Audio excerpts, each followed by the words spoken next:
नमस्कार दोस्तों, जय श्री राम, जय हिंद राष्ट्र। दोस्तों इस वीडियो में देखिए और एक लड़की ने जो है वो इस्लाम को जो है छोड़ दिया है। पूरी दुनिया में जो इस्लाम के खिलाफ़ जो एक एक्स मुस्लिम मूवमेंट जो है पूरी दुनिया में चल रहा है, तो बहुत भारी मात्रा में जो है इंटरनेट के माध्यम से लोग जो है जागरूक हो रहे हैं और भारी मात्रा में जो है इस्लाम को जो है छोड़ रहे हैं।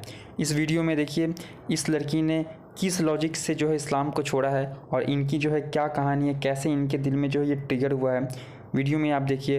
पहले मैं निवेदन करूंगा कि चैनल पर अगर आप नए आए हैं या सब्सक्राइब नहीं किए हैं तो सब्सक्राइब कर लीजिए। चलिए वीडियो हम आगे देख लेते हैं।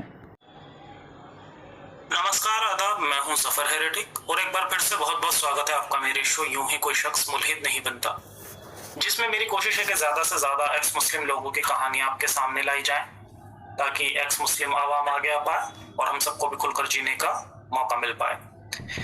तो आज की हमारी एक्स मुस्लिम फिर से एक फीमेल एक्स मुस्लिम है, एथीस्ट अक्सा। तो ये अक्सा नाम मैंने इन्हें दिया है और ये इनकी खूबियों को देखकर दिया। अक्सा वैसे कहते हैं मस्जिद अल अक्सा का नाम है जो कि जेरूसलम में है, लेकिन इसका मतलब होता है intelligent, and she is really very intelligent x Muslim girl. तो पहले वाली जो एक्स मुस्लिम सना खान थी हमारी, उनकी तरह ये भी काफी मॉडर्न फैमिली से हैं और अपनी न्यू पॉलिसी के तहत मैंने इनका भी इंटरव्यू लेकर इन्हें वेरीफाई किया है एक्चुअली। तो चलिए अब गेस्ट को अपने हम ऐड कर लेते हैं और बाकी इनकी कहानी इन्हीं की ज़बानी सुनेंगे। जी एथीस्ट अक्सा जी, आपका बहुत बहुत स्वागत है मेरे शो में। Hello, Mr. Zafar. First of all, thank you very much for giving me this platform to come forward and share my experience. जी थैंक्स अ लॉट। जी तो अपना हम सवालों का सिलसिला शुरू करेंगे और उसके पहले मैं आपका स्वागत करता हूं और साथ साथ जैसे कि मैंने पहले भी कहा है कि हमेशा जो फीमेल एक्स मुस्लिम्स होती हैं वो मैं अपने चैनल पर हमेशा प्रायोरिटी देता हूं और मकसद यही होता है कि ज़्यादा से ज़्यादा मुस्लिम लड़कियां इस्लाम की सच्चाई को जानें और हमारी मुहिम का हिस्सा बने। तो आज भी मेरी यही उम्मीद है कि आज आपकी कहानी से भी और भी मुस्लिम लड़कियां इससे बाहर निकलें और मुस्लिम ही नहीं, जिस भी मजहब में औरतों के हक मारे जाते हैं सभी आज की जनरेशन की लड़कियां इसे पहचानें और अपने हक के लिए आगे बढ़ें। तो चलिए अपने सवालों का सिलसिला शुरू करते हैं। सबसे पहले आप ये बताइए कि अपने थोड़ा सा फैमिली के बारे में और अपने बारे में थोड़ा सा बताएं, आपके कितना वक्त आपको बीत गया मुल्हिद हुए हुए। Sure. So, well, actually, before I start my story, मैं एक disclaimer देना चाहती हूँ कि I disagree with Islam as a religious ideology, just like I disagree with any other religious ideology. It doesn't mean कि I hate Muslims or I hate believers who believe. They have the right to believe in their particular religion, and it also doesn't mean that I favor one particular ideology or something, or that I favor some other religion. Okay, no.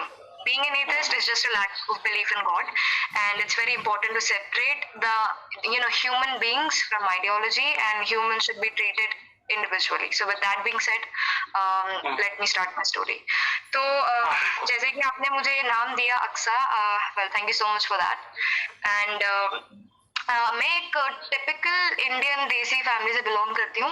They are like my family belong to like a Sunni Muslim sect, and बहुत ही like okay my family is religious है मेरी family, but they are not like heretic और extremist people.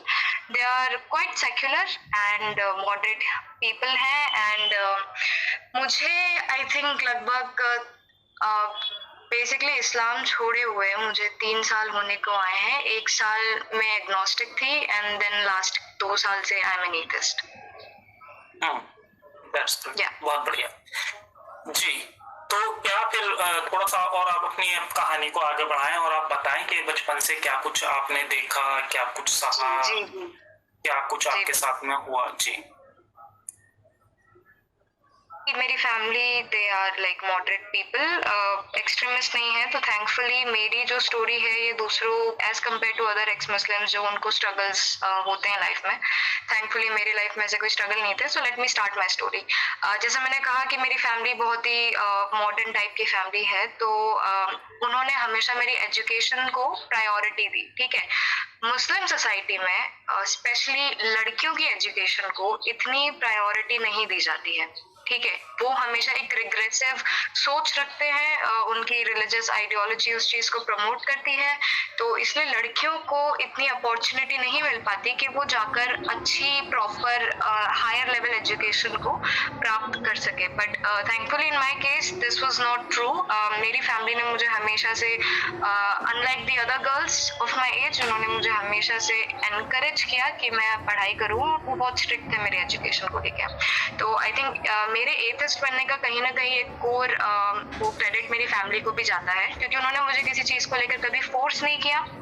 And मैं भी हमेशा से rebellious थी। वो चाहते थे कि मैं वो चाहते हैं कि मैं रिलीजन को और अच्छे से फॉलो करूं, प्रैक्टिस करूं, बट मुझे फोर्स नहीं करते। And that's it. तो मेरी स्टोरी की शुरुआत ऐसे हुई कि मैं हमेशा से एक इंट्रोवर्ट रही हूँ। मैं ज़्यादा बात नहीं करती हूँ या ज़्यादा किसी से घुलती मिलती नहीं हूँ। एट द सेम टाइम मैं एक रीडर हूँ। I love to read books, और आई थिंक किताबों को श्रेय जाता है कहीं ना कहीं कि मेरे को बुक्स पढ़कर क्रिटिकल थिंकिंग क्या होती है वो समझ आई। मैंने बहुत सी अलग अलग किताबें पढ़ी, जैसे साइकोलॉजी को लेकर, ह्यूमन माइंड को लेकर, ह्यूमन पैटर्न को लेकर। और फिर एक टाइम ऐसा था मेरी लाइफ में, हाँ पहले की है, मैं जब अराउंड मैं जब मेरे अर्ली टीनेज में थी, जब एक बच्चा 12 साल 13 साल की एक लड़की होती है, उससे लेकर तो आई थिंक 16 साल तक के जो एक इमेच्योर एज होती है, उस टाइम पे मैं भी ऑल्दो मैं हमेशा से मॉडर्न रही हूँ और ये पर्दा वगैरह करना और ये सब मुझे कभी पसंद नहीं था, तो मैंने कभी किया नहीं। और मेरी फैमिली ने कभी मुझे वो भी नहीं किया, बट फोर्स नहीं किया। बट द थिंग इज कि वो चेरी पिक करने वाले सो कॉल्ड मॉडर्न मुस्लिम्स होते हैं ना, मैं भी उनमें से एक थी, क्योंकि ऑनेस्टली मुझे इस्लाम के बारे में कुछ ज्यादा पता था नहीं। ठीक है, मुझे यही लगता था कि जो अच्छी चीजें रहती थी मैं सिर्फ उन्हीं को हाईलाइट करती थी और उनको डिफेंड भी करती थी, बट मुझे क्योंकि बुरी चीजों के बारे में पता ही नहीं था, I had absolutely no knowledge about that. ठीक है, तो मैं हमेशा से चेरी पिक करती थी एंड आई वाज कि हाँ ये सही है, क्योंकि I had faith, basically I used to believe in God, okay, a creator. But then there came a time in my life when I started reading Stephen Hawking's book, okay, जैसे The Brief History of Time, The Universe in a Nutshell, The Nature of Space and Time, then The Grand Design, बहुत सारी उनकी books हैं और उनके colleagues के साथ भी उन्होंने मिलकर काम किया है उन किताबों पे। तो उससे मुझे कॉस्मोलॉजी में बहुत इंटरेस्ट आया। ठीक है, आई वाज कि हमेशा से मैं क्रिटिकल थिंकर और एक क्यूरियस माइंड मेरा रहा, तो मुझे कॉस्मोलॉजी में बड़ा इंटरेस्ट आया उससे। तो फिर मैंने एक साइंटिफिक तरीके से दुनिया को देखना स्टार्ट किया।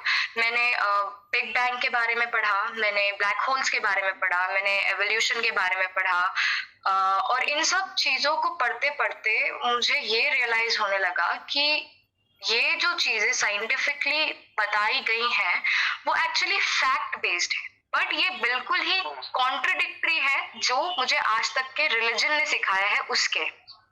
जो मेरा रिलीजन मुझे सिखाता था कि जैसे फॉर एग्जांपल पूरी दुनिया सिर्फ आई थिंक आदम और हवा से सिर्फ एक ही पेयर ऑफ पीपल से बनी, कुछ 4 या 6 हजार साल पहले, एंड सब एक ही साथ बने। ठीक है, कोई एग्जिस्टिंग लिविंग बीइंग किसी प्रायर एंसेस्टर से इवॉल्व नहीं हुआ है और उन सबको, सारे जानवरों को, पेड़ों को, सबको एक साथ बनाया गया।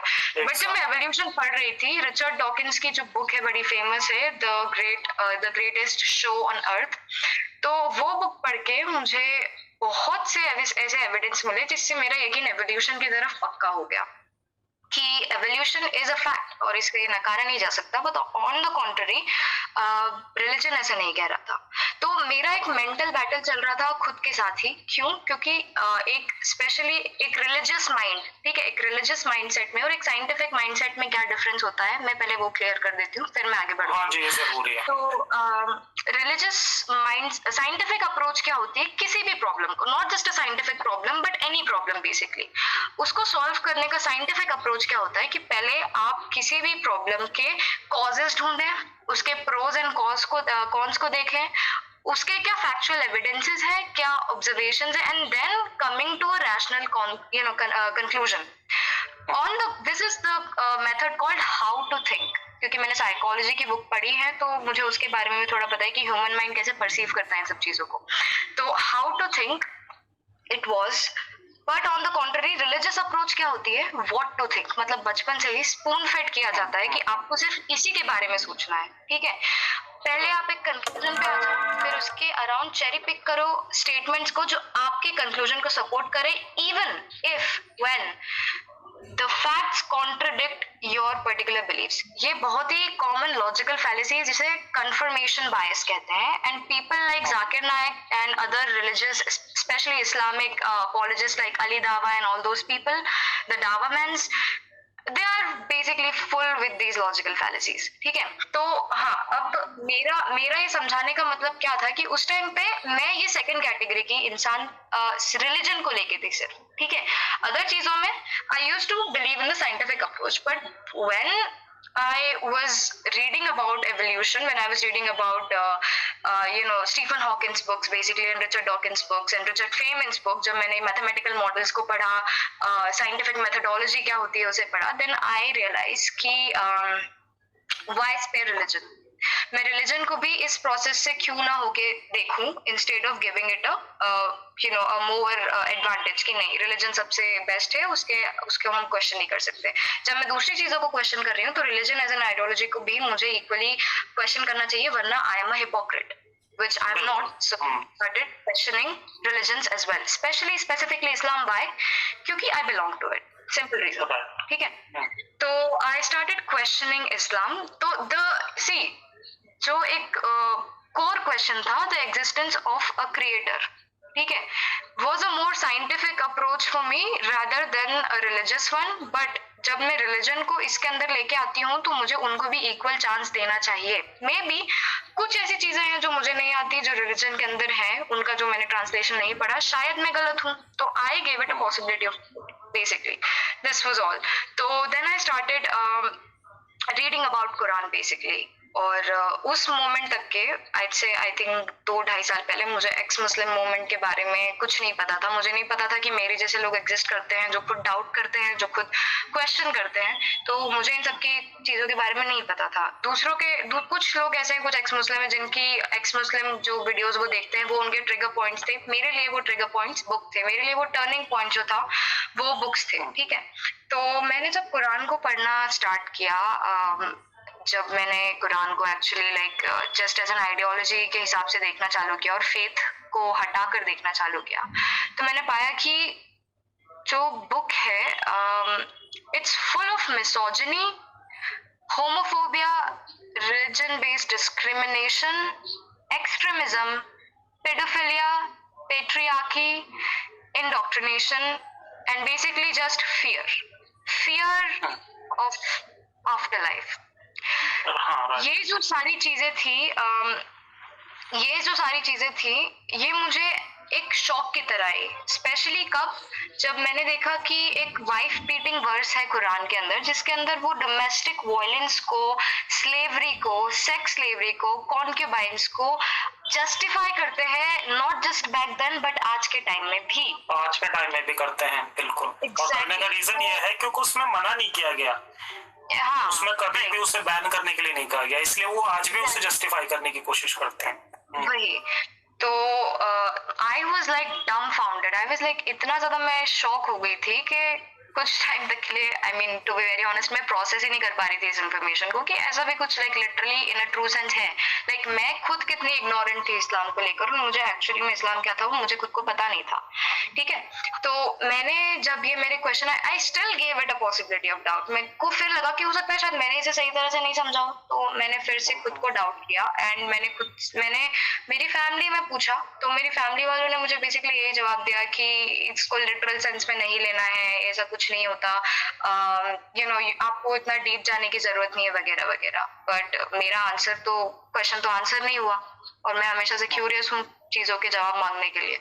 तो फिर मैंने किसी आलिमाओं से बात की, बट उन्होंने भी वो भी जवाब नहीं दे पाए। तो एक हाफिज थे जिनसे मैंने बात की इस बारे में, वाइफ बीटिंग के बारे में, तो उन्होंने जस्टिफाई किया कि जो मेल रहता है, he is the head of the family, and this is why wife beating is allowed, and he can control his wife, his children, his mother, his sister, his basically any female associate, वो उसके ऊपर उसका एक default right होता है, जो कि मुझे बहुत ही प्रॉब्लमैटिक लगा, क्योंकि अपने आप में मिसोजिनिस्टिक है, but at the same time ये जो मिसोजिनी है रिफ्लेक्ट करती है एक ह्यूमन माइंडसेट को, क्योंकि ये चीज कभी गॉड से नहीं आ सकती, बिल्कुल। ठीक है।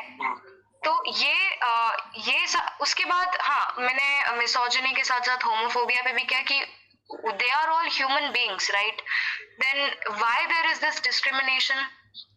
तो आई मीन लाइक उन्होंने ये कहा it was a very stupid, like एक इंटरकोर्स की उन्होंने जो हाफिज ने थे जिन्होंने मुझे जवाब दिया उनका होमोफोबिया को लेकर, वो ये था, मैंने उनको साइंटिफिक अप्रोच से ऑफ कोर्स किया कि नहीं, ये क्रोमोसोम्स की पेयर, यू नो, लाइक इसमें कुछ फ्लक्चुएशंस होते हैं जिसकी वजह से, इट्स प्योरली साइंटिफिक, ह्यूमंस में ही नहीं बल्कि डिफरेंट स्पीशीज में भी एग्जिस्ट करता है। एग्जैक्टली, बहुत सारी मेमेलियन स्पीशीज है जिसमें एग्जिस्ट करता है। तो मैंने उनसे इस तरह सवाल पूछा और उन्होंने कहा कि नहीं, ऐसा होता है इंसानों, पहली बात हम जानवर नहीं जो हम उनसे कंपेयर करें, and I was like no, we evolved from them. Second, जब उन्होंने मुझे आंसर दिया, इतना घटिया आंसर था, वो आंसर था कि ड्यूरिंग सेक्सुअल इंटरकोर्स एक वर्स होता है, एक दुआ होती है जो आपको पढ़ना जरूरी है, अगर आप नहीं पढ़ते तो जो सेटन रहता है वो इन्वॉल्व हो जाता है आपके और आपके चाइल्ड को कंसीव करने के time, and basically that's how उसका इम्पैक्ट होता है आपके बच्चे के ऊपर, and then it turns gay, then it turns homophobic, and I was like what the actual hell is going on here, like it was like process I couldn't process that, ठीक है। And then जो दो questions मैंने उनसे most importantly पूछे थे, जिनका वो बिल्कुल ही आंसर नहीं दे पाए, वाज फर्स्ट ऑफ ऑल कि एवोल्यूशन के बारे में, ऑफ कोर्स, कि एवोल्यूशन जो हुआ उसके एविडेंस हमारे पास हर तरफ है, हर तरफ। It's a scientific process, I mean it's a scientific based fact, not it is a process, it's still an ongoing process। अगर आप जाकर रिचर्ड लेंस्की का बैक्टीरियल जो उनका एक्सपेरिमेंट है जो 30 सालों से अभी तक के कंटिन्यू हो रहा है, वो अगर आप जाके देखेंगे तो दे आर लिविंग फॉसिल्स, ठीक है। बट इतना सब साइंटिफिक अप्रोच में मैं नहीं गई उनसे, मैंने सिर्फ उनसे इतना पूछा कि अगर ठीक है, एक सेकंड के लिए मैं मान लेती हूँ कि एक common pair of human being, Adam and Eve, आदम और हवा, इन दोनों से अगर सारी इंसानियत निकली है, तो ऐसा क्यों है कि कुछ ब्राउन है, कुछ वाइट है, कुछ ब्लैक पीपल है, को किसी के जीन्स, इतने सारे वेरिएशंस कैसे? तो उस टाइम पे ही सपोर्टेड एवोल्यूशन, बोलते कि नहीं, वो 4000 साल होने के बाद एवोल्यूशन स्टार्ट हुआ। ओके, मतलब थोड़ा सा, मतलब पार्शियली ले लो, अगर कहीं पे हम हार रहे हैं तो पार्शियली उन चीजों को उठा के ऐड कर दो। No, now you see the hypocrisy कि these religious people need science to validate their own religion। क्योंकि बिना साइंटिफिक सपोर्ट के उनके रिलीजन की कोई क्रेडिबिलिटी है ही नहीं, इसलिए वो साइंस से इतना ज्यादा भागते हैं। युवाल नोआ हरारी करके एक बहुत ही फेमस हिस्टोरियन है जिनकी एक बुक है ब्रीफ हिस्ट्री ऑफ मैनकाइंड। जब मैंने वो बुक पढ़ी, लिटरली मेरे सारे खुद के जो पर्सनल डिलेमास थे, जो मेंटल बैटल में खुद से कर रही थी कि maybe I am wrong, maybe they are right, वो सब एकदम क्रिस्टल क्लियर हो गए। आई वाज लाइक डूड, मैं खुद कितनी इग्नोरेंट थी इन सब चीजों को लेके, and finally you know I realised it. दो और चीजें यहाँ पे मैं ऐड ऑन करना चाहूंगी। पहला तो ये कि जो मतलब इस यू नो मुस्लिम्स होते हैं वो बहुत ही ज्यादा सेंसिटिव होते हैं कंस्ट्रक्टिव क्रिटिसिज्म के अगेंस्ट। बहुत बड़ा फर्क होता है एक ह्यूमिलिएशन में और एक कंस्ट्रक्टिव क्रिटिसिज्म में, ठीक है।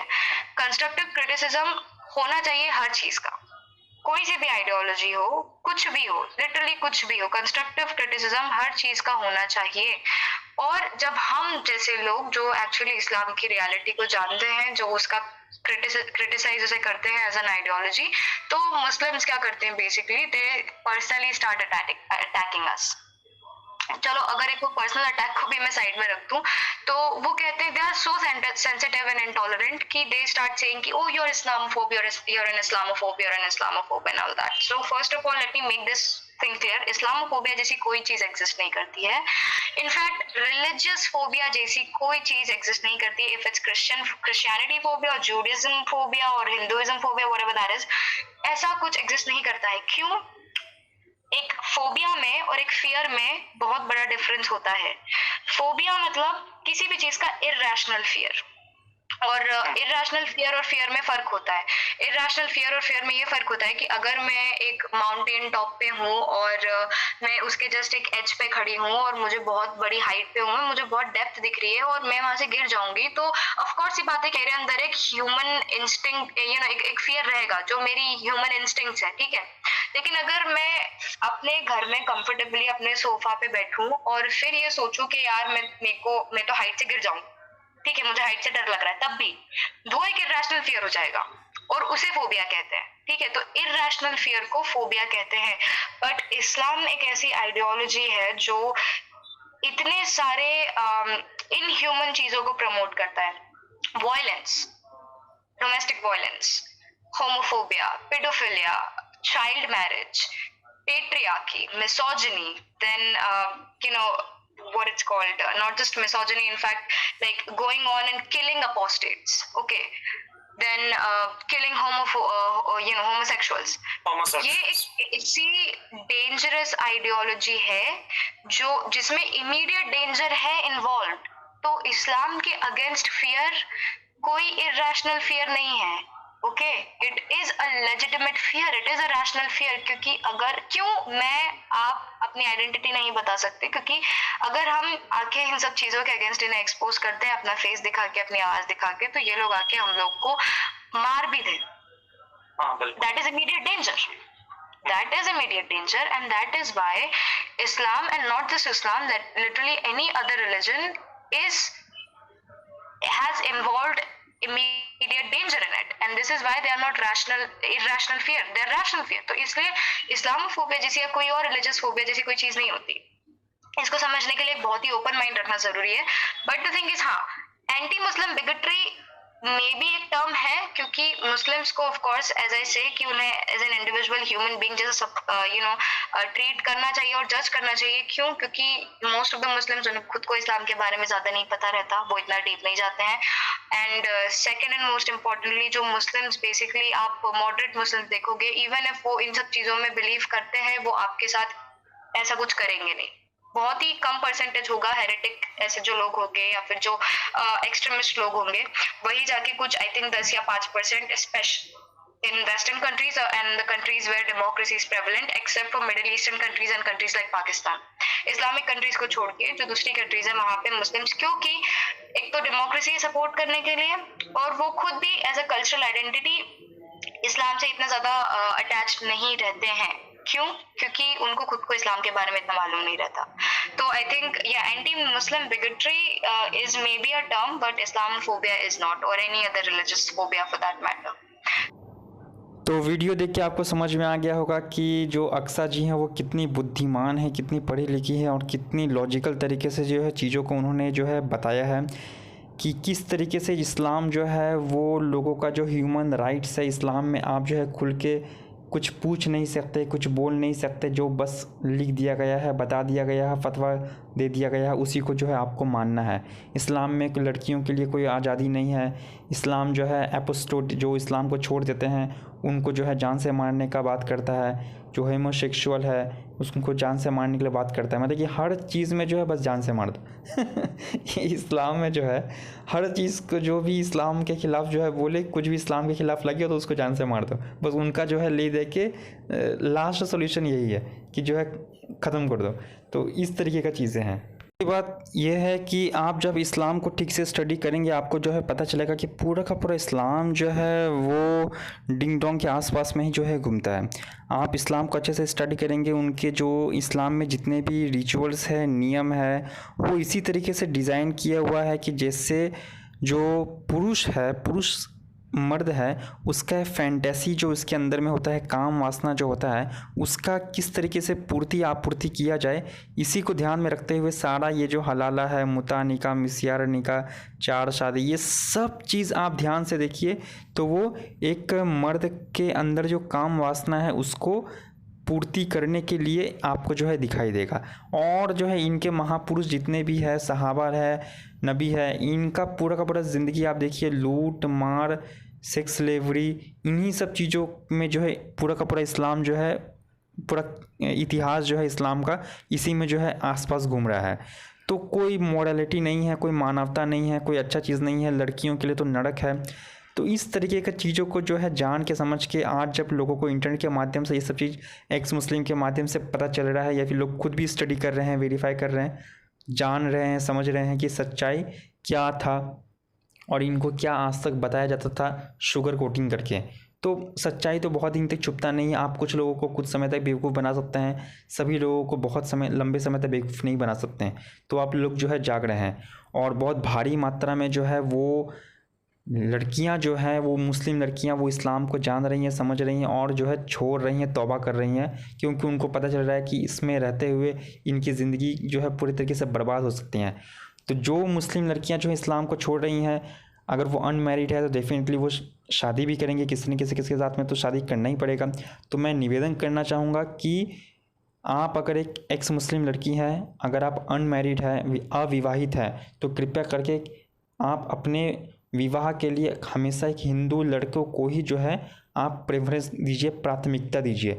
क्योंकि कोई भी एक मुस्लिम लड़की जो है वो कभी जो है वो मुस्लिम लड़के से तो शादी करना अब नहीं पसंद करेंगी, क्योंकि उनको जो है एक ज़िंदगी में जो है वो रिस्क दिखाई देगा।